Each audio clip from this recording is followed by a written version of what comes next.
Mari sepenuh hati kita menyampaikan puji dan syukur kepada Allah Subhanahu wa Ta'ala, di mana pada pagi hari ini hanya atas izin dan rahmat Allah jualah kita telah melaksanakan pembacaan ayat-ayat suci Al-Quran yang kita bersama membaca dari awal, dari ayat ke-26 pada surah ke-16 pada surah An-Nahl, dan sama-sama kita mengakhirinya pada ayat ke-29.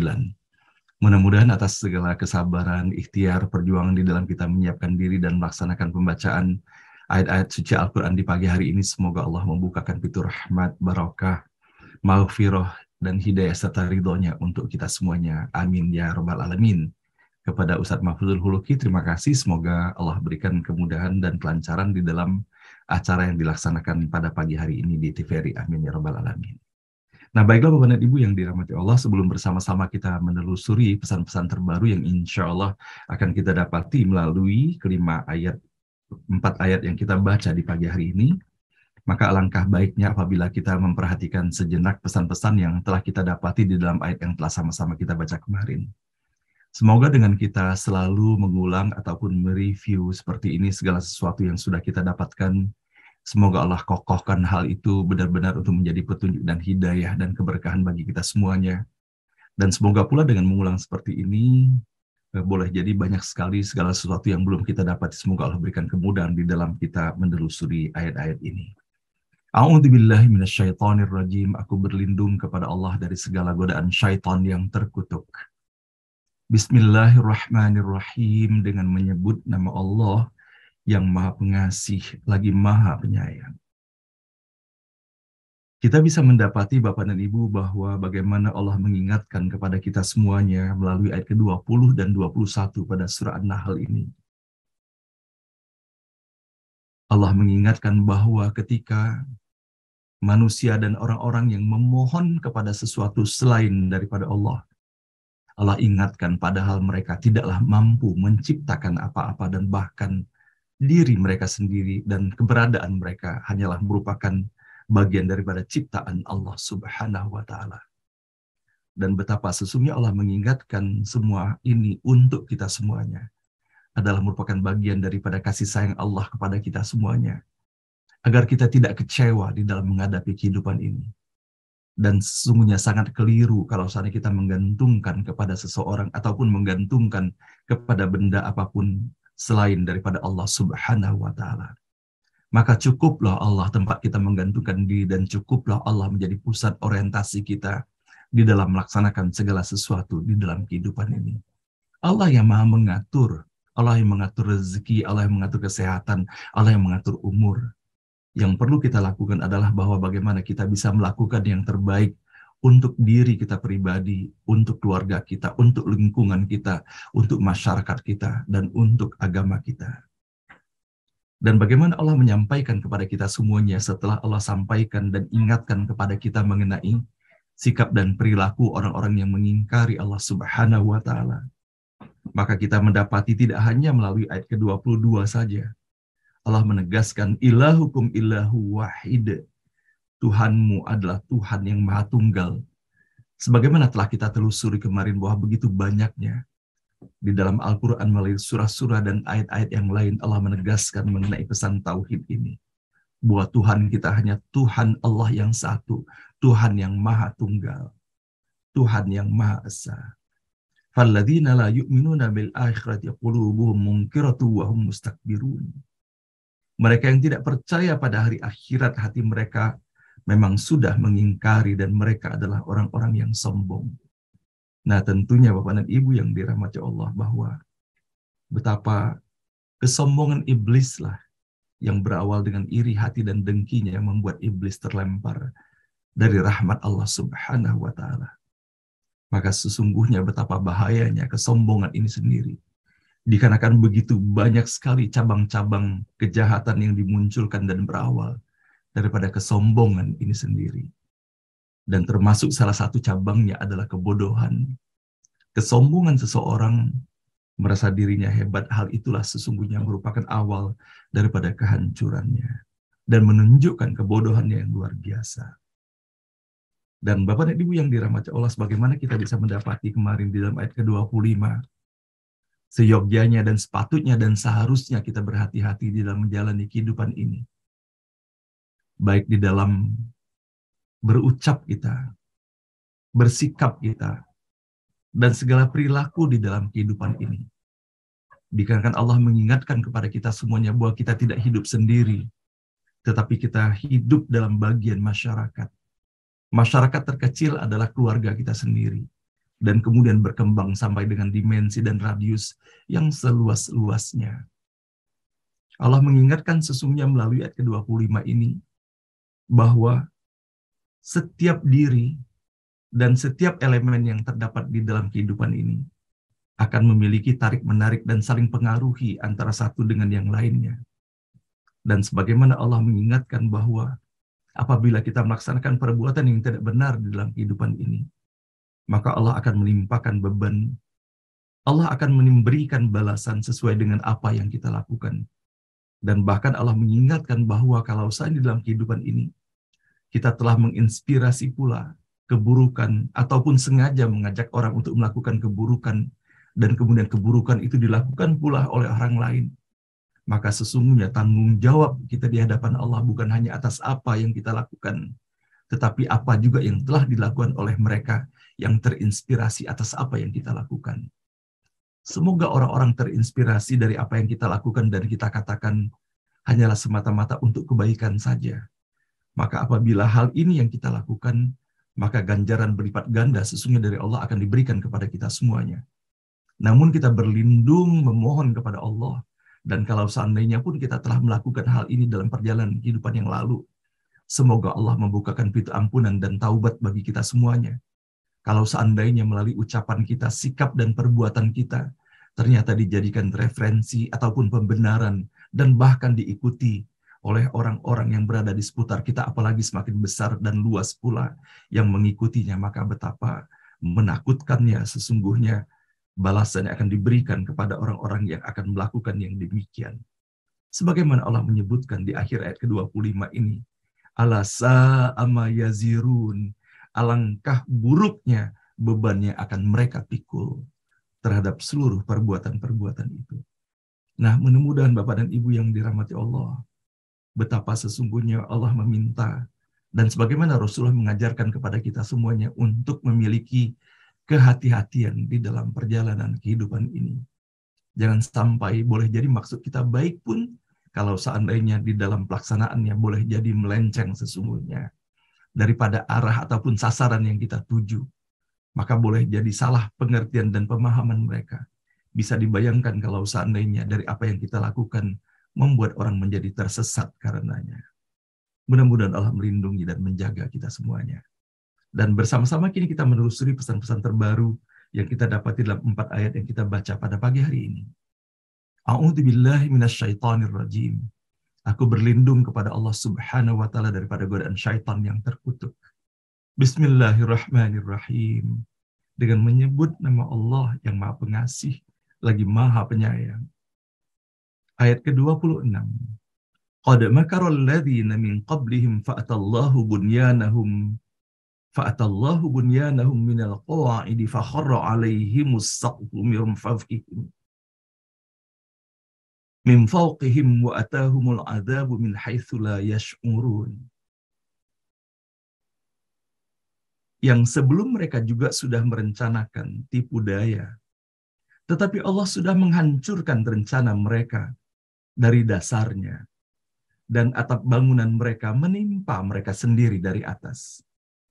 Dan azab pun menerkam dari arah yang tak pernah mereka sadari. Dalam salah satu referensi yang kita gunakan pada pagi hari ini, dalam tafsir Abdullah Yusuf Ali kita mendapat satu keterangan pada ayat ini. Orang yang jahat itu akan selalu merencanakan kejahatan terhadap para nabi. Begitu juga perbuatan mereka terhadap Rasulullah, juga terhadap para rasul sebelumnya. Tetapi bangunan megah yang dibangun oleh orang-orang tak beriman itu, dalam arti kias, runtuh dengan amar Allah. Dan mereka pun sudah dihukum dari tempat mereka, yang setidak-tidaknya hukuman itu memang sudah mereka nantikan. Sebagai contoh, Pihak Quraisy mengandalkan jumlah mereka yang besar, organisasi serta persenjataan mereka yang lebih unggul. Tetapi di medan perang Badar mereka dihancurkan. Yang tadinya mereka membayangkan, mengimpikan bahwa merekalah yang akan mendapatkan kemenangan itu. Ayat ke-27. Tsumma yaumal qiyamati yukhzihim wa yaqulu aina syuraka'i alladhina kuntum tusyaquna fihim. Qala alladhina utul ilma innal khizyal yawma was-su'a 'alal kafirin. Kemudian pada hari kiamat, Allah menghinakan mereka sambil berfirman, mana sekutu-sekutuku yang kamu pertengkarkan? Mereka yang sudah dibekali ilmu berkata, kehinaan dan azab sudah menimpa orang-orang yang kafir. Ayat ke-28. Alladzina tatawaffahumul malaikatu zalimi anfusihim. Yakni mereka yang diambil nyawanya oleh malaikat dalam keadaan menganiaya diri mereka sendiri. Fa'alqaus salama ma kunna na'malu min su'. Lalu mereka menyerahkan diri dengan berkata, kami tidak melakukan kejahatan. Bala innallaha alimum bima kuntum ta'malun. Maka para malaikat pun akan menjawab kepada mereka, tidak, Allah pasti mengetahui apa yang sudah kamu perbuat. Ayat terakhir. Fadkhulu abwaaba jahannama khalidina fiha. Falabi'sa mathwal mutakabbirin. Masuklah kamu ke gerbang-gerbang jahanam. Tinggal selamanya di sana. Sungguh buruk tempat orang-orang yang sombong. Shadaqallahul azim. Maha benar dan maha agung Allah dengan segala firman-Nya. Nah, Bapak dan Ibu yang dirahmati Allah, tidak saja melalui ayat-ayat yang kita baca pada pagi hari ini, tetapi juga kita bisa mendapati di dalam ayat-ayat yang sebelumnya mengenai bagaimana sikap dan perilaku orang-orang yang melakukan pengingkaran kepada Allah Subhanahu wa Ta'ala dan bahkan menyekutukan Allah dengan segala sesuatu. Dan bahwa bagaimana atas sikap dan perilaku mereka berupaya merintangi dan menghalangi amanah dan misi yang dibawa oleh para nabi dan rasul, bukan hanya pada Nabi Muhammad SAW, namun juga sebagaimana kita dapati pada nabi dan rasul terdahulu. Namun Bapak dan Ibu, Allah Subhanahu wa Ta'ala melalui ayat ke-29 mengingatkan kepada kita semuanya bahwa semuanya akan berakhir. Tentunya kita memohon kepada Allah Subhanahu wa Ta'ala ketika membaca ayat-ayat seperti ini, sebagaimana disebutkan dalam ayat ke-29 bahwa bagaimanakah sesungguhnya kesudahan daripada mereka itu. Fadkhulu abwaaba jahannam. Maka Allah memerintahkan kepada mereka, masuklah ke dalam neraka jahanam itu. Maka tentunya Bapak dan Ibu yang dirahmati Allah, hal ini menjadi peringatan bersama bagi kita.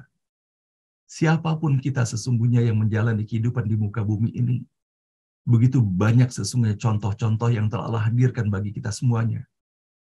Tidak saja contoh-contoh mengenai bagaimana sikap dan perilaku orang-orang yang berkuasa, orang yang merasa memiliki kekuatan yang tidak terbatas di dalam kehidupannya, sehingga melakukan kezaliman seperti halnya kita dapati dalam perbuatan yang telah dilakukan oleh Firaun kepada masyarakatnya, kepada bangsanya. Dan apa yang telah dilakukannya kepada Nabi Musa alaihissalam dan kepada saudaranya, Nabi Harun alaihissalam. Sebagaimana kita dapati, bukankah pada akhirnya Firaun menyesali di akhir hayatnya, sehingga ia mengatakan bahwa ia bertuhan dan mengakui Tuhannya Nabi Musa dan Tuhannya Nabi Harun. Tapi terlambat sudah, karena kesadaran itu hanyalah muncul ketika dalam keadaan sakratul mautnya. Maka betapa bersyukurnya kita kepada Allah Subhanahu wa Ta'ala ketika peringatan-peringatan seperti ini dihadirkan Allah kepada kita ketika kita berada dalam keleluasaan menjalani kehidupan ini, masih jernih cara berpikir kita. Sehingga mudah-mudahan Allah tuntun kita bisa membedakan mana yang baik dan mana yang buruk itu.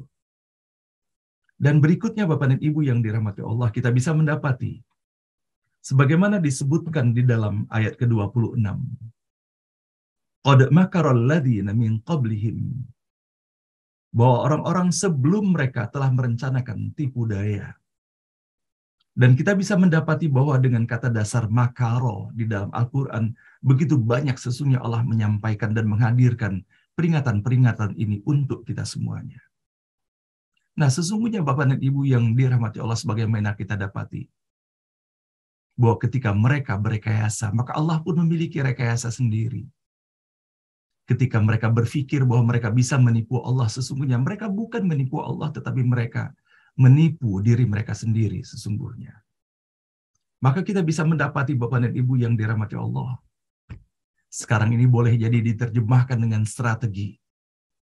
Strategi adalah sesuatu cara-cara dan langkah-langkah taktis yang digunakan dan dilakukan untuk mencapai sebuah tujuan. Maka kita bisa mendapati Bapak dan Ibu yang dirahmati Allah tentunya tujuan itu. Ada tujuan dan niat yang baik, ada tujuan dan niat yang buruk pula.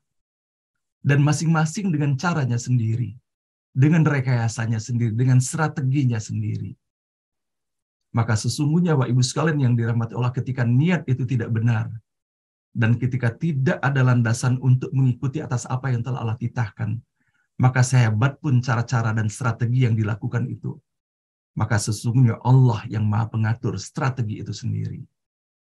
Kita bisa mendapati bahwa bagaimana Allah mengajarkan kepada kita semuanya, Bapak dan Ibu. Di dalam Al-Quran begitu banyaknya terminologi mengenai makaro ini sendiri dalam berbagai bentuknya. Yang pertama ingin saya sampaikan, sebagaimana kita telah mendapatinya dahulu ketika kita menelusuri ayat-ayat pada surah Ali Imran. Dalam surah ketiga Ali Imran, pada ayat ke-54, Allah Subhanahu wa Ta'ala menyampaikan, "Wa makaru wa makarallah, wallahu khairul makirin." Dan mereka, orang-orang kafir itu membuat tipu daya, membuat rekayasa, mengatur strategi. Maka Allah pun membalas tipu daya mereka. Allah memiliki strategi jauh lebih baik daripada mereka. Dan Allah sebenarnya sebaik-baik dan pembalas daripada tipu daya dan rekayasa strategi yang mereka lakukan itu. Kemudian kita bisa mendapati dalam surah Ar-Ra'd, dalam ayat ke-42 yang telah kita lalui dahulu. Allah Subhanahu wa Ta'ala berfirman, "Wa qad makaral ladzina min qablihim falillahil makru jami'a ya'lamu ma taksibu kullu nafsin wa saya'lamul kufru liman uqbad dar." Dan sungguh orang sebelum mereka, yaitu orang-orang kafir Mekah itu, telah mengadakan tipu daya. Tetapi semua tipu daya itu dalam kekuasaan Allah. Dia, Allah, mengetahui apa yang diusahakan oleh setiap orang. Dan orang yang ingkar kepada Tuhan akan mengetahui untuk siapa tempat kedudukan yang baik itu. Dan begitu pun kita bisa mendapati Bapak dan Ibu. Di dalam surah Ibrahim, pada surah ke-14, dalam ayat 46. Wa qad makaru makrahum wa indallahi makruhum wa in kana makruhum litazula minhul jibal. Dan sungguh mereka telah membuat tipu daya, padahal Allah mengetahui dan akan membalas tipu daya mereka itu. Dan sesungguhnya tipu daya mereka tidak mampu melenyapkan gunung-gunung. Dalam surah yang sama yang sedang kita baca pada hari ini, insya Allah pada ayat ke-45 kita bisa mendapati, "Afa aminal ladzina makarus sayyiati ay yakhsifallahu bihimul ardh aw ya'tiyahumul adzabu min haitsu la yash'urun." Maka apakah orang yang membuat tipu daya yang jahat itu merasa aman dari bencana, dibenamkannya bumi oleh Allah bersama mereka, atau terhadap datangnya siksa kepada mereka dari arah yang tidak mereka sadari? Dan Allah pun memperingatkan kita pada ayat ke-50 pada surah ke-20 surah An-Naml. "Wa makaru makro wa makarna makro wa hum la yash'urun." Dan mereka membuat tipu daya, dan kami pun mengatur strateginya, sedang mereka tidak menyadarinya. "Fawaqahullahu sayyi'atu ma makaru wa haqabi bi'ali fir'aun nasu." Maka Allah memeliharanya memelihara Nabi Musa dari kejahatan tipu daya mereka, sedangkan Fir'aun beserta kaumnya dikepung oleh azab yang sangat buruk. Wa makaru makran kubbara, dan mereka melakukan tipu daya yang besar. Nah, Bapak dan Ibu yang dirahmati Allah, inilah sesungguhnya menjadi perhatian bersama bagi kita semuanya. Bahwa memang kita memerlukan strategi di dalam kehidupan ini untuk mencapai maksud dan tujuan serta visi kita. Namun ketika kita mengingat bahwa strategi yang dilakukan bukan asal strategi bagi seorang yang beriman kepada Allah Subhanahu wa taala, kita telah dipagari dengan apa yang telah dituntun oleh Rasulullah sallallahu alaihi wasallam. Innamal a'malu binniyat. Bahwa sesungguhnya apapun yang kita lakukan ini tergantung kepada niatannya. Apa yang menjadi motivasi dan orientasi kita di dalam melakukan segala sesuatu di dalam kehidupan ini. Ketika kita telah mendapati dan menyadari bahwa Allah sangat murka kepada orang yang menyekutukan Allah, maka boleh jadi di dalam kehidupan kita sekarang ini pengertian menyekutukan Allah sudah berbeda dengan apa yang kita dapati dalam sejarah kehidupan para nabi dan rasul terdahulu, baik pada masa Nabi Ibrahim ataupun pada masa Nabi Muhammad SAW, ketika mereka menampilkan patung-patung dan berhala-berhala itu yang mereka sembah. Maka sesungguhnya perbuatan mereka itu secara fisik dan secara akidah, mereka telah menyekutukan Allah. Namun yang harus kita waspadai di dalam kehidupan kita sekarang adalah, boleh jadi kita tidak memiliki patung-patung yang demikian. Insya Allah tidak ada lagi orang yang menjadikan patung-patung itu sebagai sembahannya. Namun yang harus kita waspadai adalah orientasi kita. Maksud dan tujuan dari apa yang kita lakukan di dalam kehidupan ini. Ketika kita berikhtiar di dalam menjalani kehidupan ini, apakah orientasi kita di dalam upaya mencari rezeki itu sendiri? Apakah orientasi kita di dalam mengumpulkan rezeki sebanyak-banyaknya dengan menjalankan bisnis ataupun kegiatan-kegiatan lainnya hanyalah semata-mata orientasi materi semata, ingin mengumpulkan uang sebanyak-banyaknya, menumpuk harta sebagaimana halnya yang telah dilakukan oleh Qarun? Ataukah sesungguhnya kita menyadari hakikat di dalam ikhtiar dan upaya kita mencari rezeki itu, yang kita cari itu adalah bukan hartanya, tetapi yang ingin kita temukan secara hakiki itu adalah Ar-Razzaq, Allah yang Maha Pemberi rezeki itu. Sehingga setiap rupiah dan setiap materi yang Allah hadirkan di dalam kehidupan kita, tiada lain yang kita lakukan adalah mengeluarkannya untuk jalan mendapatkan keridhaan Allah Subhanahu wa taala. Bukan sebaliknya, dengan keberadaan rezeki dan anugerah yang luar biasa itu kita melakukan dan menginspirasi melakukan segala sesuatu yang justru menghadirkan kemurkaan Allah Subhanahu wa taala kepada kita semuanya. Na'udzubillahi min dzalik. Padahal Allah Subhanahu wa taala telah menuntun kepada kita semuanya, wa idza anfaqu lam yusrifu wa lam yaqturu wa kana baina dzalika qawama.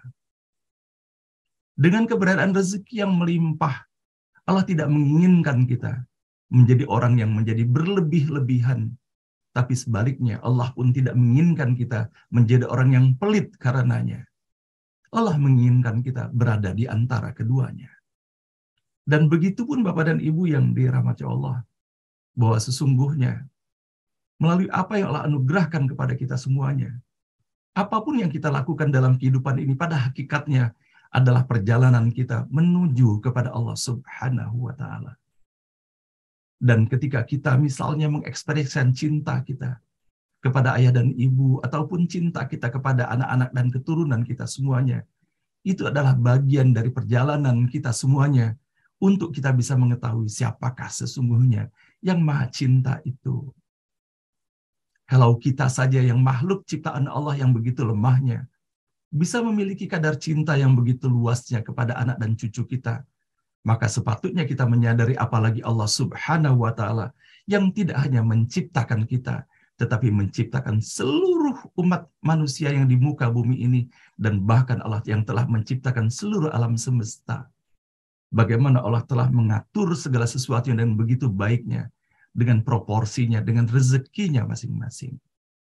Nah, inilah Bapak dan Ibu yang dirahmati Allah, Mudah-mudahan atas apa yang kita dapati dalam ayat ini, semoga kita terus merundukkan hati kita di hadapan Allah bahwa sehebat-hebatnya pun kita dalam hal apapun, kita hanyalah makhluk ciptaan Allah Subhanahu wa Ta'ala. Dan Allah Maha mengatur. Allah mengatur kehidupan kita semuanya. Sebetulnya yang perlu kita lakukan adalah hanya sekedar mengikuti peta jalan yang telah Allah hadirkan untuk kita semuanya. Sebagaimana petunjuk Allah yang dihadirkan kepada kita, yang terdapat di dalam Al-Quran, dan contoh dan keteladanan yang terdapat pada diri Rasulullah Shallallahu Alaihi Wasallam. Nah, begitupun Bapak Ibu sekalian yang kita dapati pada pagi hari ini. Bagaimana Allah mengingatkan kepada kita semuanya, "Tsumma yaumal qiyamati yukhzihim wa yaqulu aina syuraka'i alladziina kuntum tusyaquna fihim qala alladziina utul ilma innal khizyal yauma was-su'a 'alal kafirin." Allah mengingatkan kepada kita semuanya, kepada seluruh umat manusia, bahwa kepada mereka yang selama dalam perjalanan hidupnya menyekutukan Allah dengan segala sesuatu. Boleh jadi mereka menjadikan prioritas materi lebih penting daripada Allah. Menjadikan jabatan, menjadikan kemuliaan, dan sebagainya. Ataupun kecintaan kepada keluarganya yang kadang-kadang mengabaikannya dari kewajiban kepada Allah Subhanahu wa Ta'ala. Maka Allah akan mempertanyakan hal ini kepada kita semuanya. Dan sesungguhnya Bapak Ibu sekalian yang dirahmati Allah, ketika kita mendapati dalam ayat ini, "Tsumma yaumal qiyamati yukhzihim", bahwa Allah akan menghinakan mereka. Maka kita bisa mendapati bahwa dalam hal-hal apa saja Allah akan menghinakan seorang anak manusia itu. Di dalam Al-Quran, sebagaimana kita dapati bahwa ketika Allah mengulang pesan itu untuk menunjukkan bahwa betapa pentingnya untuk menjadi perhatian bersama bagi kita semuanya. Kita bisa mendapati bahwa yukhzihim yang terdapat di dalam ayat ke-27 ini, dalam berbagai bentuk lainnya, Allah sajikan di dalam Al-Quran. Pada surah Hud, surah ke-11 ayat ke-39, Allah berfirman, "Fasawfa ta'lamuna man ya'tihi 'adzabun yukhzihi wa yahillu 'alaihi 'adzabun muqim." Maka kelak kamu akan mengetahui siapa yang akan ditimpa azab yang menghinakan dan siapa yang akan ditimpa azab yang kekal. Di dalam ayat ke-93 pada surah yang sama, pada surah Hud, "Wa ya qaumi a'malu ala makanatikum inni 'amil, saufa ta'lamuna may ya'tihi 'adzabun yukhzihi wa man huwa kadzib wartaqibu inni ma'akum raqib."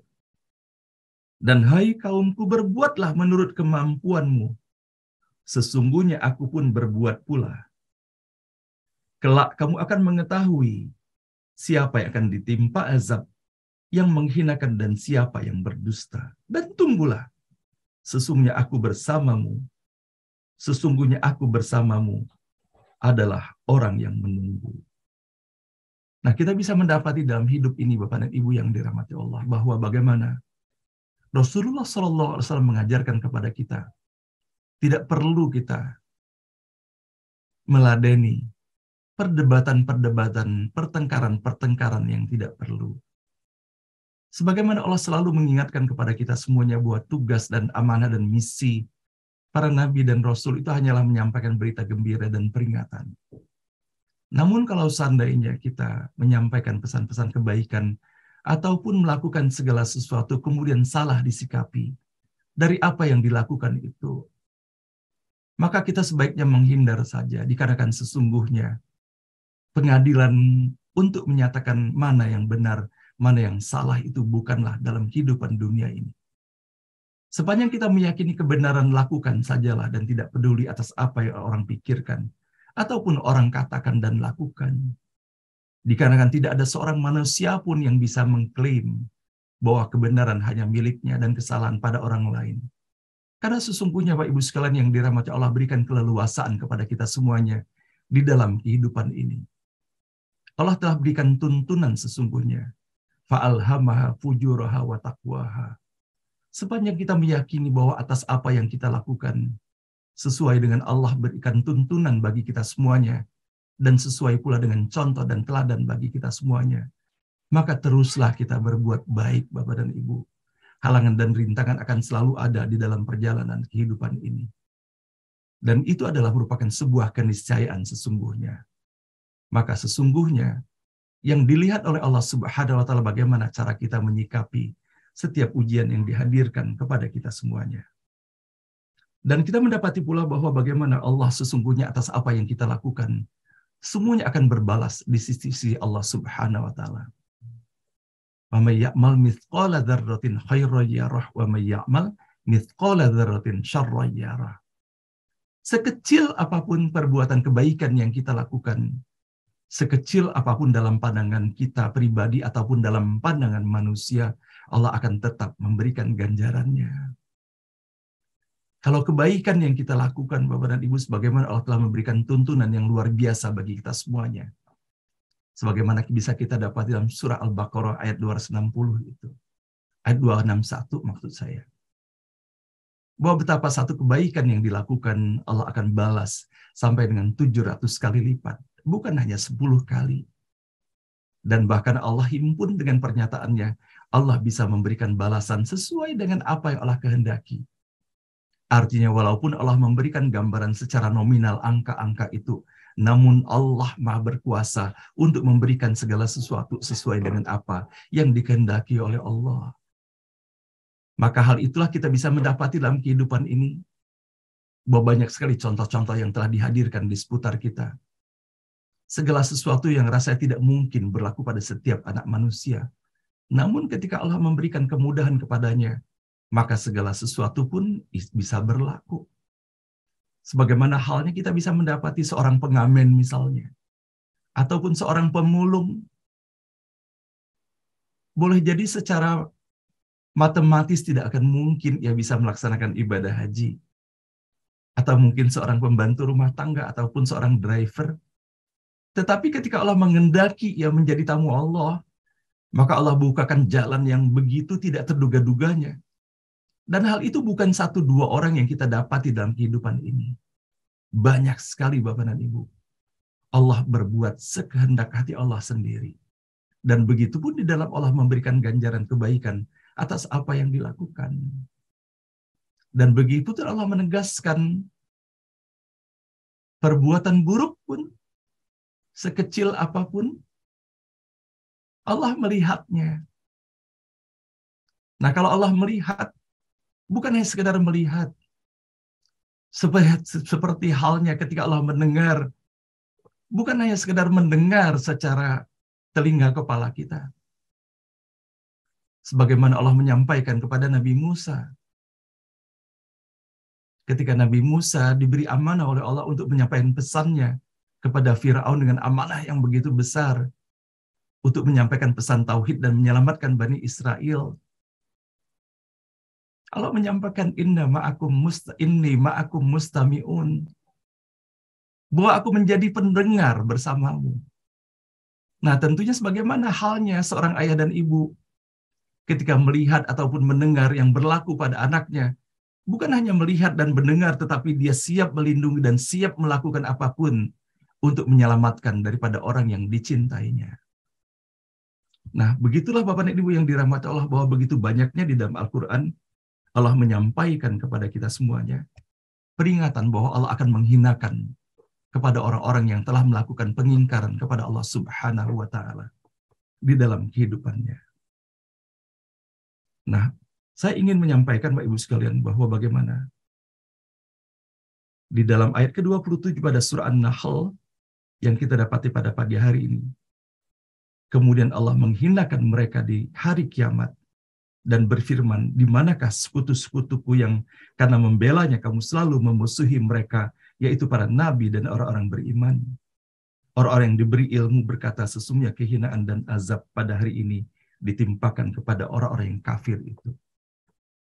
Dan pada akhirnya Bapak Ibu sekalian yang dirahmati Allah, kita berdoa dan memohon perlindungan kepada Allah Subhanahu wa taala. Apabila di dalam perjalanan kehidupan kita yang lalu masih terdapat warna-warni perbuatan-perbuatan buruk, perbuatan-perbuatan yang tidak disukai oleh Allah Subhanahu wa taala, disadari atau tidak disadari, ketika kita melakukannya. Dikarenakan betapa mengerikannya sesungguhnya ancaman yang Allah sampaikan kepada kita semuanya. Melalui ayat ke-29 ini, fadkhulu abwaaba jahannam khalidina fiha falabi'sa mathwal mutakabbirin. Masuklah kamu ke gerbang-gerbang jahanam, tinggal selamanya di sana. Sungguh buruk tempat orang-orang yang sombong itu. Semoga Allah jauhkan kita semuanya, Bapak Ibu, sekecil apapun kadar kesombongan itu di dalam diri kita semuanya. Semoga dengan cara seperti ini Allah selamatkan kita. Tidak hanya selamat dalam perjalanan kehidupan dunia, namun selamat pula dalam perjalanan kehidupan akhirat kita nanti. Dan terakhir, saya ingin menyampaikan untuk kita semuanya, sebagaimana Allah menyampaikan dalam surah Fatir, pada surah ke-35 dalam ayat ke-10. Barang siapa menghendaki kemuliaan, maka ketahuilah kemuliaan itu semuanya milik Allah. Kepadanya lah akan naik perkataan-perkataan yang baik dan amal kebajikan. Dia akan mengangkatnya. Adapun orang yang merencanakan kejahatan, mereka akan mendapat azab yang sangat keras dan rencana jahat mereka akan hancur. Sebagaimana kita bisa mendapati Bapak dan Ibu yang dirahmati Allah dalam ayat ke-26, Allah menyampaikan banyak sekali pesan-pesan yang tidak hanya secara fisik, namun sesungguhnya merupakan gambaran nurani. Ketika Allah menyampaikan di dalam ayat ini, tetapi Allah sudah menghancurkan rencana mereka dari dasarnya, dan atap bangunan mereka menimpa mereka sendiri dari atas. Bahwa sebaik-baik apapun rencana, tipu daya, dan strategi, kalau seandainya hal itu dilandasi dengan niat-niat buruk, maka ketika mereka merencanakan itu sejak awal, sesungguhnya Allah sudah menghancurkan mereka. Menghancurkan bukan dalam pengertian fisik semata, tetapi bahwa betapa miskinnya akidah dan tauhid mereka dengan memiliki perencanaan-perencanaan buruk itu terhadap orang lain hanya untuk kepentingan diri dan pribadinya. Dan kemudian Allah menyampaikan, dan atap bangunan mereka menimpa mereka sendiri. Artinya bahwa segala keburukan dan rekayasa yang dilakukan itu lambat laun akan menghinakan dan merugikan dan merupakan hukuman mereka sendiri. Shadaqallahul azim, maha benar dan maha agung Allah dengan segala firman-Nya. Demikian Bapak dan Ibu yang dirahmati Allah yang dapat kita telusuri pada pagi hari ini. Mudah-mudahan dengan segala keterbatasan ilmu pengetahuan yang miliki, semoga Allah Subhanahu wa taala meridhoi atas apa yang kita laksanakan pada setiap pagi ini. Subhanaka la ilma lana illa ma 'allamtana innaka antal alimul hakim. Maha suci Allah Subhanahu wa taala, tidak ada ilmu pada kita semuanya melainkan hanya atas apa yang Allah izinkan, atas apa yang Allah amanahkan, atas apa yang Allah ajarkan kepada kita semuanya. Dan sesungguhnya yang maha mengetahui itu hanyalah Allah Subhanahu wa taala. Dan Allah bukan hanya maha mengetahui, tetapi Allah pula yang maha bijaksana. Semoga dari apa yang kita lakukan, kita terus Bapak Ibu sekalian menuju kepada Allah Subhanahu wa taala dalam keilmuan dan dalam kebijaksanaan di dalam kehidupan ini.